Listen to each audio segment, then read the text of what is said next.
राम की कथा शापों की उन्मुक्त मोचनी कथा है, शापों का मोचन करती है। ये शापों की कथा है, स्वयं भगवान को शाप है। नारद ने कहा कि तुम जो कि जाओ और तुम भोगो कष्ट, है ना। भगवान ने भोगा। स्वयं दशरथ को शाप है कि उन्होंने पानी भरते हुए श्रवण कुमार को मृग समझा और अंतिम समय पे श्रवण कुमार के माता पिता ने कहा कि जिस तरह से पुत्र वियोग में हम प्राण त्याग रहे हैं तुम प्राण त्यागोगे। तपस्या करते हुए वैष्णवी पर कुदृष्टि डालना और उनके बाल खींचने वाले रावण को स्वर्ग में जाती हुई वैष्णवी ने कहा कि अगले जन्म में तू जब कामांध होगा तो वही स्त्री तेरी मृत्यु का कारण बनेगी। और कुछ लोग कहते हैं कि रावण इतना अच्छा था कि उसने माता को छुआ नहीं। कोई अच्छा बच्चा नहीं था जी, उसको इस शाप का पता था कि माता ने, वैष्णवी ने उसे शाप दिया था कि अगर तू इच्छा के विरुद्ध किसी स्त्री को छुएगा तो तेरे ये 10 शीश 100 खंडों में विभक्त हो जाएंगे। एक एक सिर जो है 10 बार फटेगा तेरा। तो वो अपने डर की वजह से नहीं छू रहा था। तो ये सारे शापों की मुक्ति कथा है। पहली बात तो ये कि मैं जो अपने अपने राम के माध्यम से कर रहा हूँ पिछले 6-7 वर्षों से, वो मूलतः राम कथा नहीं है। वो राम कथा के चारों तरफ वर्तमान जीवन में जीने योग्य जो संजीवनियाँ हमें मिल सकती हैं। जैसे एज ए फैमिली मैन, एक पारिवारिक व्यक्तित्व के रूप में, पारिवारिक मर्यादाओं के पोषक, राजनीति की मर्यादा के पोषक, संस्कृतियों की मर्यादा के पोषक राम कैसे हैं। जैसे मुझसे अभी अपने अपने राम में किसी ने सवाल पूछा कि एक तरफ तो भगवान ने बाली का वध कर दिया इस अपराध में कि उसने जो है सुग्रीव की पत्नी का हरण किया। अनुज वधु भगिनी सुत नारी सुन सठ कन्या समेचारी। भगवान ने ऐसा कहा कि छोटे भाई की जो बहू होती है वो बेटी के समान होती है और तूने इन्हें कुदृष्टि बिलो कहीं जोई ताहि हने कछ दोष न होई। और दूसरी तरफ विभीषण का विवाह जो है वो मंदोदरी से करा दिया। तो ये कैसे हुआ? एक तरफ तो मैंने उनको बहुत सरलता से, जो मैंने उपनिषद परंपरा से सीखा है, अपने पूज्य पिताजी से सीखा है, गुरु परंपरा से सीखा है कि भगवान संस्कृतियों के पोषक हैं। ऋक्ष परंपरा में, ऋक्ष संस्कृति में, जहाँ लंका में ये विवाह हुआ है वहाँ ये जायज है, ये लीगल है, ये विधिक है, ये वैधानिक है।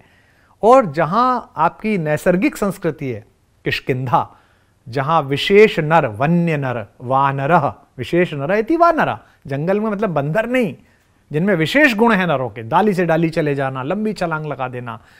तो वो जो लोग हैं या बड़ी बड़ी रोमावलियां जिनकी हैं, उन लोगों में ये नैतिक नहीं है। तो भगवान संस्कृतियों के रक्षक है। तो मैं क्या करता हूँ, उसके माध्यम से stress management, life management, family management, आपका बिजनेस मैनेजमेंट। और आज के जो ज्वलंत प्रश्न है, जैसे एक ज्वलंत प्रश्न है कि हम आतंकवादियों के साथ कैसे डील करें। रामकथा बताती है कैसे डील करें। आतंकवादी अगर अपनी स्लीपर सेल भारत में भेजता है, जो आज भी भेजता है, खर, दूषण, ताड़का, त्रिशरा, सुबाहु कौन है? इनका हेडक्वार्टर कहाँ है? इनका हेडक्वार्टर लंका में है। ऑपरेट कहाँ करते हैं? ऑपरेट करते हैं भोले भाले भारतीयों के बीच में। और क्या ऑपरेशंस करते हैं? हमारी अर्थव्यवस्था का केंद्र गाय और हमारी बुद्धि विशेषता का केंद्र गुरुकुल, इन दोनों को नष्ट करते हैं। क्योंकि उस समय में सारी इकोनॉमिक्स गाय पर केंद्रित थी। गाय जो दूध देती थी उससे बच्चे स्वस्थ होते थे, अच्छे पौष्टिक बनते थे। गाय जो बछड़ा देती थी उससे बैल के रूप में काम आता था।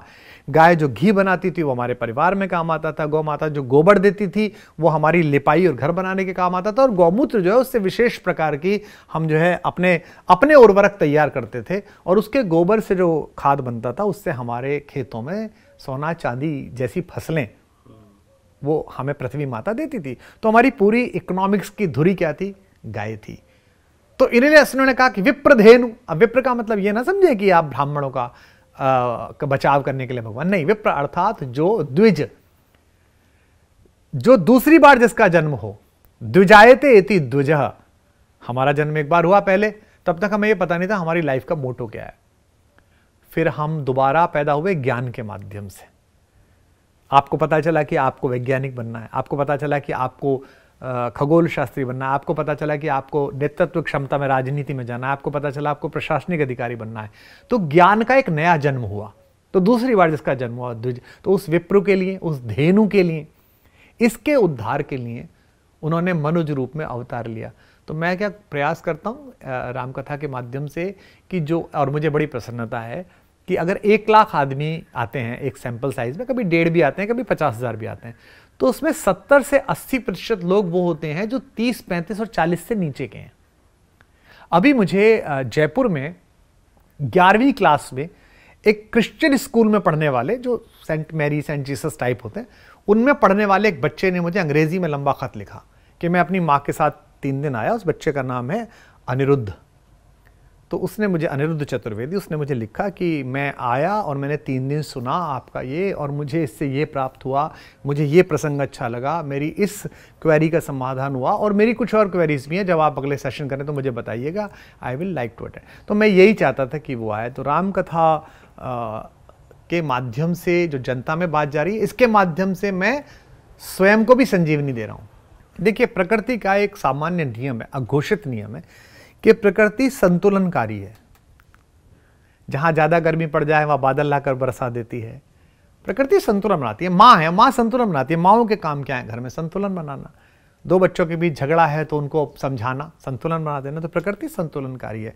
तो भगवान का जो उद्घोष है, और विश्व भर में भगवत्ता की अवधारणा जो है, चाहे वो किसी भी धर्म में, मैं सभी धर्मों के प्रति आदर के साथ कहता हूं, वो ये कहते हैं कि जब बहुत अधिक अनाचार बढ़ जाए, जब धर्म की बहुत ग्लानि हो जाए, बाढ़ई असुर अधम अभिमानी, जब वो बढ़ जाए, गोस्वामी जी कहते हैं। और वही बात हमारा बाकी शेष धर्मशास्त्र कहता है, यदा यदा ही धर्मस्य ग्लानिर्भवति भारत, अभ्युत्थानम धर्मस्य। भगवान वेदव्यास महाभारत के माध्यम से उनके श्रीमुख से कह रहे हैं। तो ये प्रकृति का संतुलन है। तो एक समय ऐसा आया भारत में 2 बड़ी लैब थी डिफेंस की, जो विश्व को बचाती थी। एक लैब थी दक्षिण की, जिसके सबसे बड़े आचार्य और कुलाधिपति थे अगस्त, महर्षि अगस्त। दूसरी लैब थी उत्तर की, जिसके कुलाधिपति और आचार्य और आविष्कारकर्ता थे महर्षि विश्वामित्र। पर इन दोनों के साथ एक समस्या थी कि इनकी आयु हो गई थी, इनका वार्धक्य आ गया था, और इनकी जो क्षमता, जो गुरुता, जो तेजस्विता, जो प्रताप, जो युवता, जो नैसर्गिकता, जो तीव्रता, जो उत्साह, जो क्षमता युवावस्था में होती है, उतनी नहीं थी। फिर भी तेजस्वी थे। ये चाहते थे कि एक ऐसा सुपात्र ढूंढें जिसे सारी विद्याएं दे दें, जिसे हम माया कहते हैं। एआई आजकल बहुत महत्वपूर्ण है। खर क्या है? खर दूषण एआई है। खर दूषण को की जो सेना है वो एआई की सेना है। तो भगवान ने उसका सॉफ्टवेयर इतना हैंग किया है कि हर एक व्यक्ति को दूसरे में राम दिखाई देता है। और उन्होंने यही कहा था कि राम ये ऐसा है, लक्ष्मण ऐसा है, इसके ऊपर टूट पड़ना है। तो उन्होंने क्या करा, आधी सेना अब जो एक दूसरे को काटने लगे और वो मर गए। एक बाण काटी सब माया। ये क्या है? एक बाण से सारी माया काट दी। ये एक एंटर बटन है, ठक। इसके लिए कौन चाहिए? सॉफ्टवेयर का जीनियस चाहिए, जिसको ये एक परंपरा किसी ने सौंपी हो। मैं ऐसा पर्सनली मानता हूं। हो सकता है मेरी अपनी कथा की व्याख्या है, भगवान की इतनी कृपा राम कथा की है कि राम कथा सबको अपनी व्याख्या करने का अवसर देती है। इसके लिए मुझे किसी धर्मगुरु, किसी पंडे, किसी एक बड़े वैचारिक कब्जे वाले किसी आदमी का कोई सर्टिफिकेट नहीं चाहिए, और सबका विरोध ठेंगे पे। राम मेरे भी है, मानस मेरी भी है, कथा मेरी भी है, मैं अपने हिसाब से गाऊंगा। जिसको सुननी है वो सुनेगा, जिसको नहीं सुननी है वो नहीं सुनेगा। इसमें कोई समस्या नहीं होती। ये किसी और धर्म का के बारे में बात नहीं है कि मैं पहले माफी मांग लेता था कि भैया गलती हो गई होगी, या अब मांग लूं। अब मैं कुछ ऐसा नहीं करता, ना मैं करूंगा, क्योंकि राम की ठेकेदारी तुम्हारी नहीं है, किसी राजनीतिक दल की, किसी वैचारिक की, किसी की नहीं है। जितना राम तुम्हारा है उतना राम मेरा है।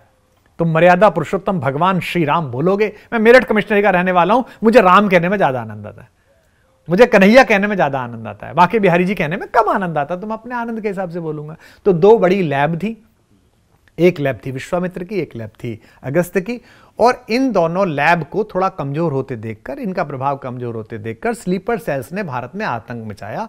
और इस पूरे भारत का जो बड़ा विश्व भाग था, जिसमें विश्व के अन्य हिस्से भी सम्मिलित थे, इनको कमजोर करने के प्रयास किए, इकोनॉमिक रूप से और इनको बौद्धिक रूप से। क्योंकि भारत शब्द का अर्थ ही है जो प्रकाश की साधना में निरंतर रत हो, जो ज्ञान की साधना में निरंतर रत हो। तो इंटेलेक्चुअल प्रॉपर्टी ही हमारा असली बायस था, असली ताकत थी पूरे विश्व में चेतना की।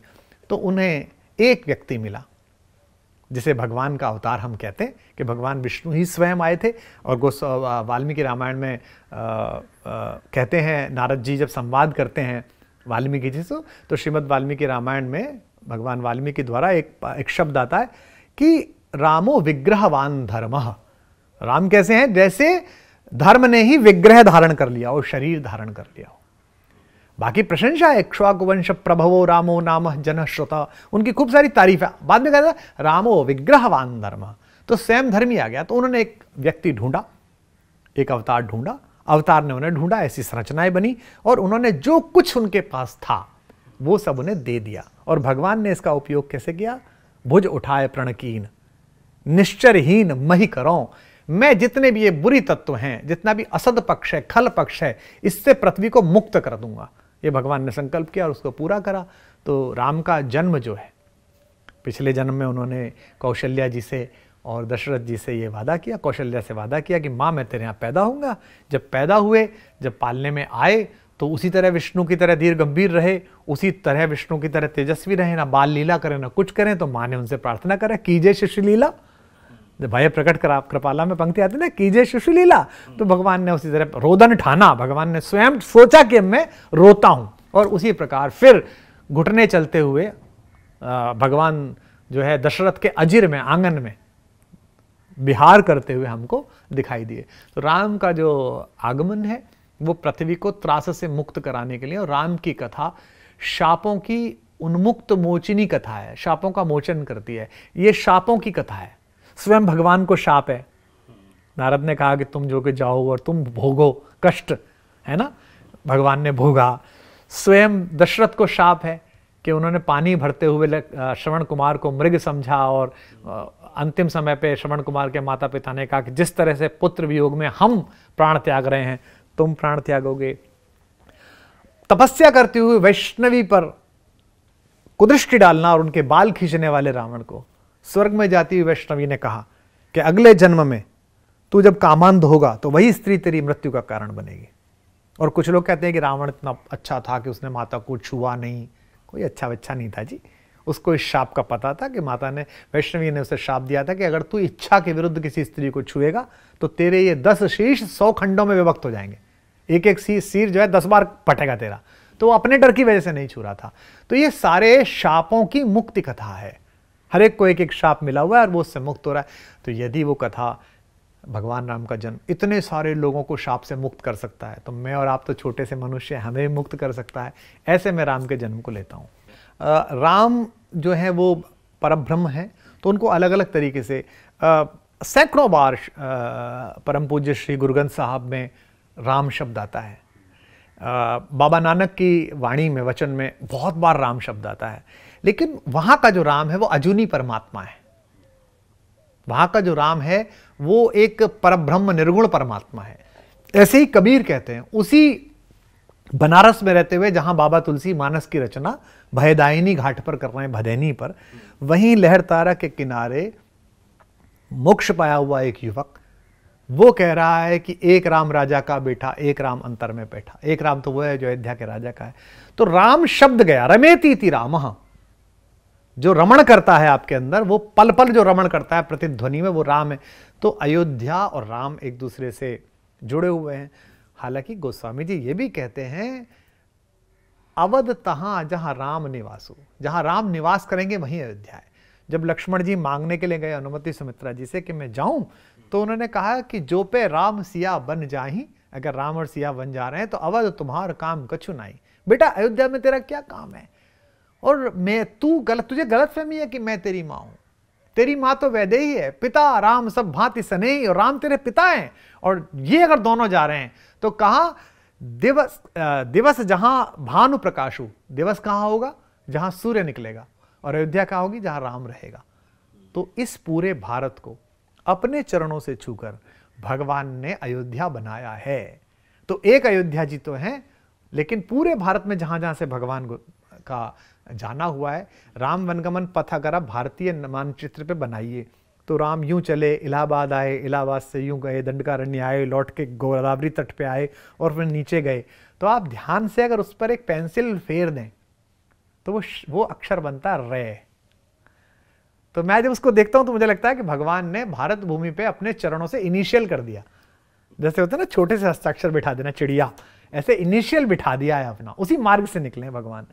तो अयोध्या और राम असंपृक्त है। अवधपुरी मम पुरी सुहावन, भगवान को भी अवधपुरी का स्मरण आता है। भगवान ने भी अयोध्या को बड़े मन से स्मरण किया है। यह दुर्भाग्य है कि उसी सरयू के तट पर रक्तपात हुआ। यह दुर्भाग्य है कि एक ही चेतना के मंदिर के लिए इतना राजनीतिक वितंडा हुआ। यह दुर्भाग्य है कि 500 वर्ष एक संघर्ष चला। ये किसी भी प्रकार से नहीं चलना चाहिए। निस्संदेह जब यह शुरू हुआ तब भी तात्कालिक राजनीति का ही प्रभाव था। उस व्यक्ति के शासन में जिसने इसको तोड़ा मंदिर को, उस व्यक्ति के शासन में कहीं भगवान का कोई वर्चस्व बीच में नहीं आ रहा था। उसकी मालगुजारी पे, उसकी लगान पे भगवान के मंदिर से कोई असर नहीं पड़ रहा था, लेकिन उसे अपने अनुचरों को और अपने पीछे चलने वाले लोगों को धर्म के नाते जोड़े रखने के कारण यह काम करना था, और ये उसने गलत काम किया। और उसके बाद जो संघर्ष हुआ वो भी राजनीति प्रेरित था। मेरे जैसा आदमी तो यह चाहता है कि देश में जो 2-3-4 स्थान ऐसे हैं, चाहे वो काशी है, चाहे वो मथुरा है, वहां हमारे दूसरे पक्ष के साथी स्वतः स्फूर्ति के साथ कहें, क्योंकि जिसने तोड़ा था वो जो साथी आज हैं जो इसका पक्ष ले रहे हैं, वो इनके भी पूर्वजों का हत्यारा था। आने वाला व्यक्ति केवल मेरे पूर्वजों का हत्यारा नहीं था, वो इनके पूर्वजों का भी हत्यारा था। यानी कि वो भारत का सम्मिलित दुश्मन था। वो एक ऐसी जगह से आया था जिससे भारत का कोई मतलब नहीं है, घोड़े पर चढ़कर, ऊंट पर चढ़कर, वो तो आक्रांता ही था। तो आक्रांता के किसी दुष्कृत्य का समर्थन करना केवल इसलिए कि वो एक धर्म विशेष से है, या मैं अपने किसी दुष्कृत्य का समर्थन करूंगा धर्म विशेष से, ये गलत है।